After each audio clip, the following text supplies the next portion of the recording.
In the history of Drew Reviews, there's only been one film to get a 10 out of 10 ranking, and that was from this franchise. Today, could we see another one? It's undoubtedly one of the greatest sequels of all time as we talk about Terminator 2, Judgment Day.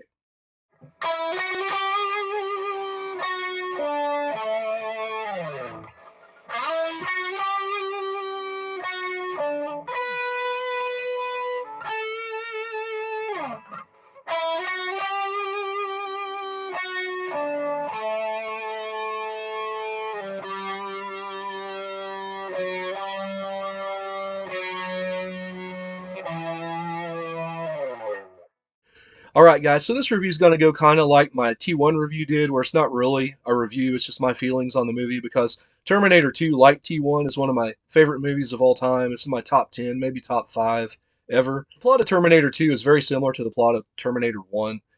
You've got John Connor, who's 10-ish years old in this movie, and an advanced Terminator has been sent back to kill him. His future self, as John Connor, sent back T-800, just like we saw in the first movie, as the antagonist, reprogrammed him to come back and infiltrate and get John Connor. And so those worlds collide. You've also got Linda Hamilton in this movie, who's been locked up, having the foreknowledge of Judgment Day and everything. It's driven her a little crazy. And so she's in the psych ward, and she's basically, in this movie, she's like a female Rambo.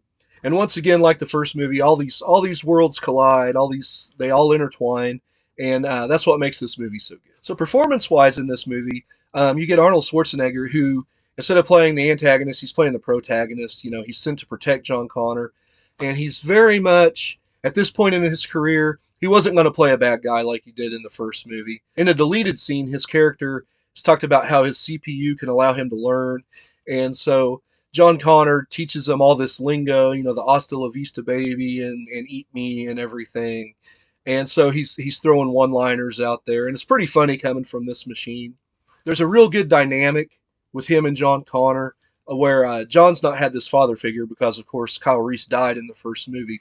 So, the T-800 basically assumes that father role, even though John Connor's his boss telling him what to do. It's an interesting dynamic. Linda Hamilton is amazing in this movie. She's everything, that you want from a heroine in a movie like this, like Ellen Ripley, or, to a lesser extent, Laurie Strode. Yeah, Sarah Connor, when you talk about all-time great heroines, she's right there with those two. I'd put her ahead of Laurie Strode for sure, right there with Ellen Ripley. Edward Furlong, the kid to me in this movie, he's not too terribly bad. There's some scenes where he kind of gets on my nerves, with the screechy voice and everything. But it could have been a whole lot worse considering they got a kid who'd never acted before. And then you have Robert Patrick, T-1000, who he's not as big as Arnold, so he's not as menacing, but he gives these very menacing looks in this movie. He gives off an intensity with that character, and I really like that. You wouldn't think physically that, given his frame, he could match up with Arnold, but given that his Terminator is superiorly advanced, from the T-800, it works, and it's just a really good, well-rounded villain for this. For a guy who doesn't say a whole lot, when he does speak, he's usually trying to get information like where's John Connor and everything, and so he has this, real nice police officer voice, and that's a really good contrast for the character there. There's also some good secondary acting in this movie. I like the character of Miles Dyson, played by Joe Morton. He's probably, in my opinion, one of the best actors in the movie. Especially that scene where he ends up getting shot in Cyberdyne and his lungs are shredded and he's breathing very shallow. A lot of people have said, why is he breathing like that? That scene kind of took me out of the movie. But you think about it, if you couldn't get air out of your lungs, I mean, I don't know if that was Jim Cameron or if that was Joe Morton, but just that attention to detail in that character's death, that was really good to me. And I like how just in the course of a night, there's a lot of character development with Miles Dyson. In the beginning, you see him with that Terminator arm from Terminator 1 and the CPU, and he's wide-eyed and enthusiastic, and ready to get to work. And then by the end of the movie, when he's got his arm in a sling around that kitchen table, he says, I think I'm going to throw up, just how much that character came down when he realized the gravity of what he was, reverse engineering. And I really love that character in that movie. Getting on to the action in this movie, and this movie is very much an action movie. I've said for a long time that first Terminator is basically a cyberpunk Halloween. That's how I like to say. You know, people are like, "Oh, the first Terminator sci-fi horror," and it is. But yeah, I like to coin the phrase cyberpunk Halloween for that one. This one's more along the lines of, like his Predator movies or Rambo or something like that. There is some great action in this movie, and not only great action, but just the build up, the anticipation of the action in this movie. Much like in Terminator 1, how in the Technor shootout, which I talked about how much I love that scene, how it slowly builds until just all hell breaks loose. This movie, you get all the characters until they get into that mall, which actually is the mall from Fast Times at Ridgemont and the mall featured in Commando where he's going after Sully, the Galleria, and I can't remember what town that is. That's in California. But the T-1000 is looking for John in that arcade, and the T-800. I'm kind of getting tired of calling him the T-800. Let's call him Uncle Bob for the duration of the video. Will that work for everybody?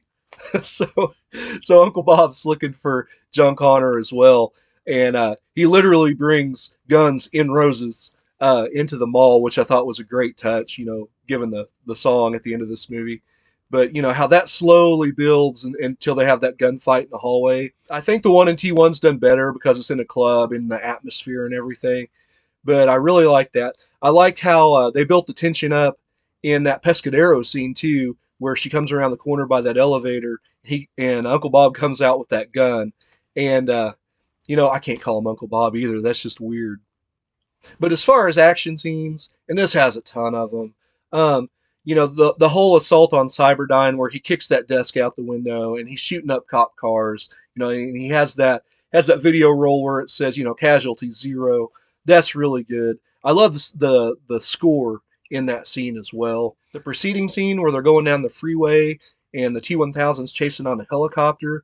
That is just, there's so many great action sequences in that scene. Whether it's the helicopter crashing into the back of the armored truck, which that's an amazing stunt in itself, to blow up a helicopter in the middle of a freeway, and have to have that cleaned up and everything. Um, to him still in that truck full of liquid nitrogen, crushing Arnold and them. And as I've said in other videos, I love that scene where Arnold, walks across the bed of that truck up onto the semi and just loads that M16, just unloads tons of rounds into the T-1000. And that scene kind of leads up to a scene that I wanted to talk about, the Hasta La Vista Baby scene.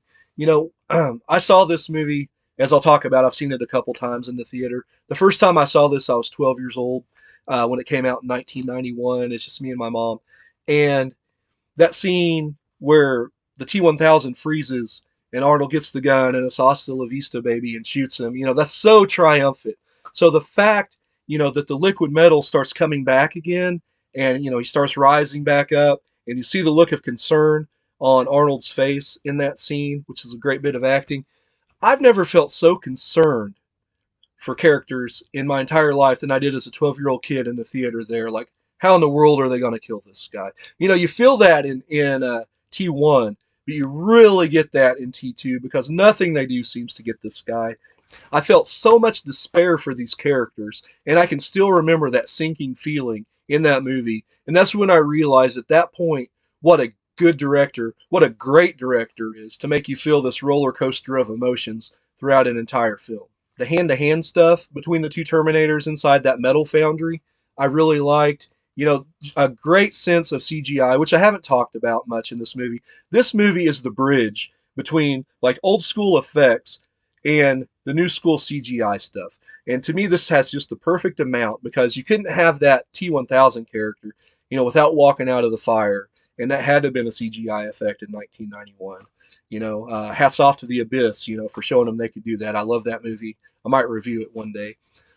Some great CGI in that foundry fight where, he punches him through the head and then his head become hands and he, comes out to the side of that, twists his arm. And that scene where, he shoots him in the head and slowly, that's amazing. And I'm sure that was drawn up in a storyboard, but they did a good job making it come to life. The only thing effects wise I didn't care for is when they were fighting, and I usually love practical effects, but when they had the practical, bullet holes in the T-1000, and it looked like tinfoil, that kind of took me out of the movie. And just like the Rubberhead in T1, there's a scene in Cyberdyne, where he's going up to steal the armored truck, and there's a couple scenes where they shoot the Terminator in the head, that ricochets off, and you can tell that's, even though it's upgraded to like a plastic man or whatever, you can still tell that that's fake. But either way, both still have their charm, and I love both movies for that.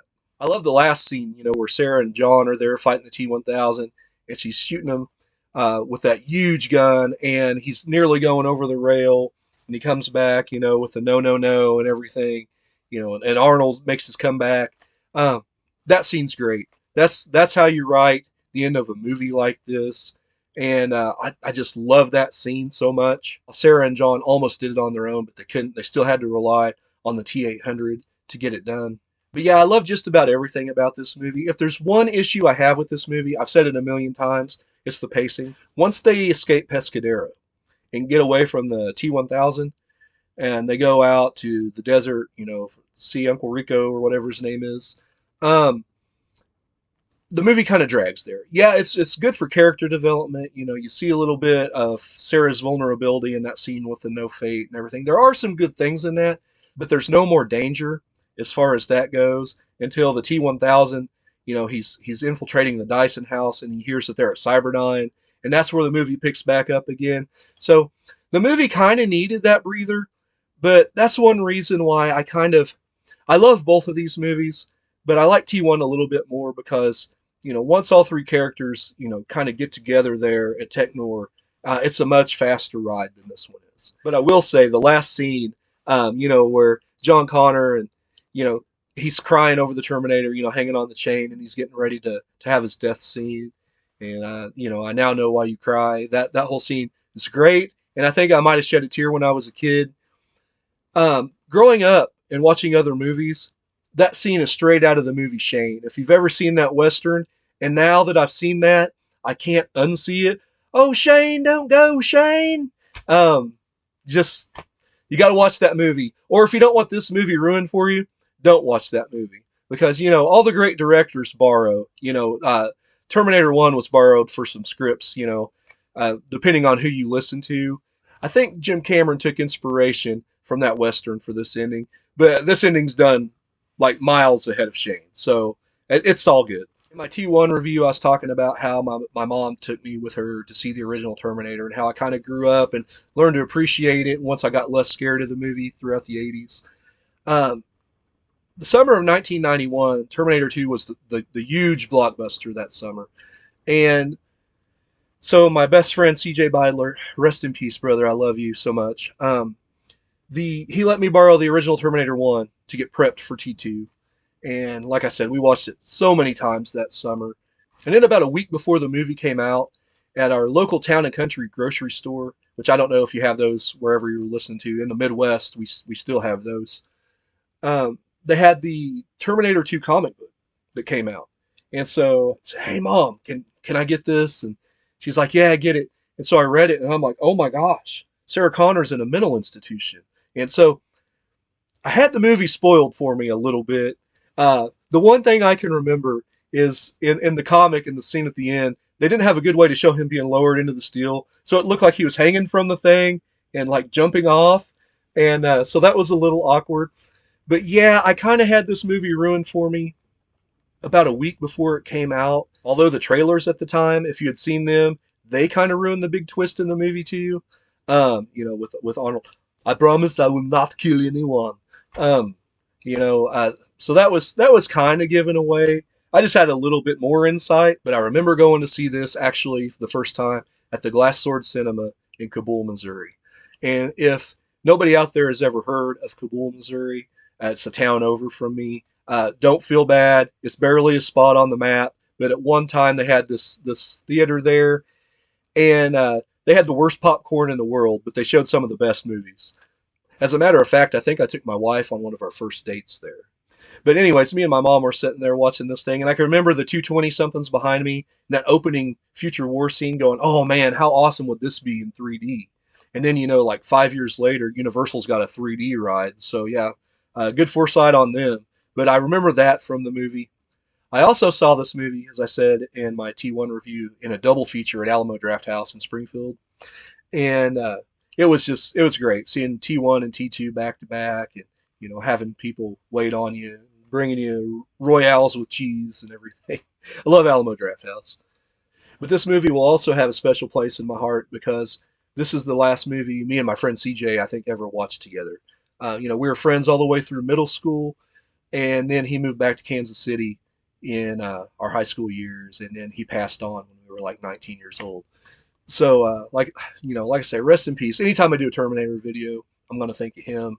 But yeah, I can remember being over at his grandma and grandpa's house, and shortly after this came out, and whistling that Terminator theme. I love the ramped up theme in this with the orchestra, but I can remember distinctively me and him sitting there watching this movie and just in awe of just how great it was, even though I'd seen it at that point. So in my Terminator 1 review, I said if I was to rank T2, it would be like a point to half a point lower than T1. Really looking at the two movies side by side, I can't do that. I can't rank it lower than T1. This movie here is also a 10 out of 10 for me. This is this genre, action, sci-fi, you can even throw action, sci-fi, horror. This is this genre done correctly. And I can't give it high enough praise for that. Even if I do have a couple of issues with like the pacing and everything, it's still a brilliant movie. And if you're going to show someone an action movie, 7 times out of 10, you're going to show them this, or Die Hard or something like that. So yeah, that's a 10 out of 10 for Terminator 2. And I don't know, these two movies might be the only time you ever see a 10 out of 10 on this channel because they mean so much to me. But you get into the sequels, and did you see how the demeanor on my face changed there? T1 and T2, to me, are on a planet by themselves. Written and directed by James Cameron. These other things over here, they're more like fan fiction to me. You can have them if you want, and you can watch them and like them if you want, and that's cool. And there's parts of like T3 that I do like. There's parts of Salvation I like. The last two movies, there's not much in them I like, other than when they're trying to recreate Terminator 1 in one of them. But I don't like the sequels, and I personally don't consider them canon. If you do, that's cool. But to me, it's 1 and 2. And, once they get everything destroyed, they're done. Driving on that dark highway at night. And that's the way I like to see this franchise ended, right there. So, guys, I got a lot of things coming up. Right now, I've got a poll on the community forum there on my YouTube channel. Um, you know, get on there and vote. The top couple, like this last time, I'll do those movies if that's what you guys want to see. But as always, it's been great being able to talk about movies with you. And much like Sarah and John Connor driving down that dark highway at night, I'm out.